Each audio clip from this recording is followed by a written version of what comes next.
ಪ್ರಗತಿಯತ್ತ ಕರ್ನಾಟಕ.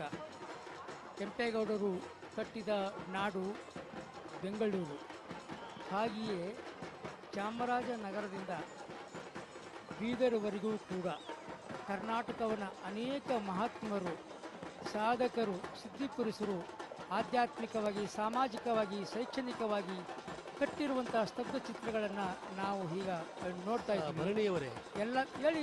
ಇದು ನಾಡಪ್ರಭು ಕೆಂಪೇಗೌಡರವರ ಸಾಧನೆಯನ್ನ ಸಾರುವಂತ ಒಂದು ಮಹತ್ವದ ಸ್ತಬ್ಧ ಚಿತ್ರ. ನಾವು ಕರ್ನಾಟಕದ ಇತಿಹಾಸದ ಸಂದರ್ಭದಲ್ಲಿ ನಾಡಪ್ರಭು ಕೆಂಪೇಗೌಡರನ್ನ ಮರೆಯುವ ಹಾಗೆ ಇಲ್ವೇ ಇಲ್ಲ. ಇವತ್ತು ಬೆಂಗಳೂರು ರಾಜಧಾನಿಯಾಗಿದೆ ಅನ್ನುವಾಗ ಮತ್ತು ವಿಶ್ವ ಮಟ್ಟದಲ್ಲಿ ತನ್ನನ್ನು ಗುರುತಿಸಿಕೊಂಡಿದ್ದೇವೆ. ಇಂದಿರಾ ಕ್ಯಾಂಟೀನ್ ಕುರಿತು ಒಂದೆರಡು ಮಾತುಗಳು ಹೇಳಲೇಬೇಕಾಗಿದೆ. ಹಸಿವು ಮುಕ್ತ ಕರ್ನಾಟಕವನ್ನು ಕರ್ನಾಟಕ ಸರ್ಕಾರ ನಿರ್ಮಾಣ ಮಾಡಿದೆ.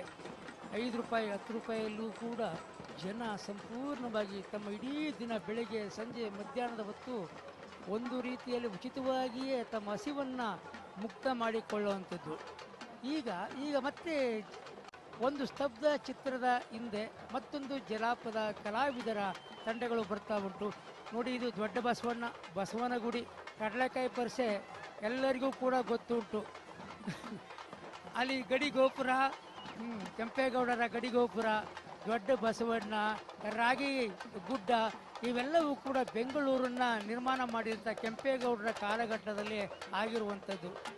ಯಲಹಂಕ ಪ್ರಭು ಕೆಂಪೇಗೌಡರು, ಮಾಗಡಿ ಕೆಂಪೇಗೌಡರು ನಡೆಯುವಂತಹ ವಿಶ್ವವಿಖ್ಯಾತ ದಸರಾ ಮಹೋತ್ಸವವು ವಿಶ್ವವನ್ನು ತಲುಪಿಸುವ ನಿಟ್ಟಿನಲ್ಲಿ ಈ ಇಬ್ಬರು ನಿರ್ದೇಶಕರು ಮತ್ತು ಸಹ ನಿರ್ದೇಶಕರು ಮಾಡಿರುವಂತಹ ಕಾರ್ಯಕ್ರಮಗಳು, ಕೈಗೊಂಡಿರುವಂತಹ ಯೋಜನೆಗಳು ನಿಜಕ್ಕೂ ಕೂಡ ಸ್ತುತ್ಯರ್ಹವಾದವು.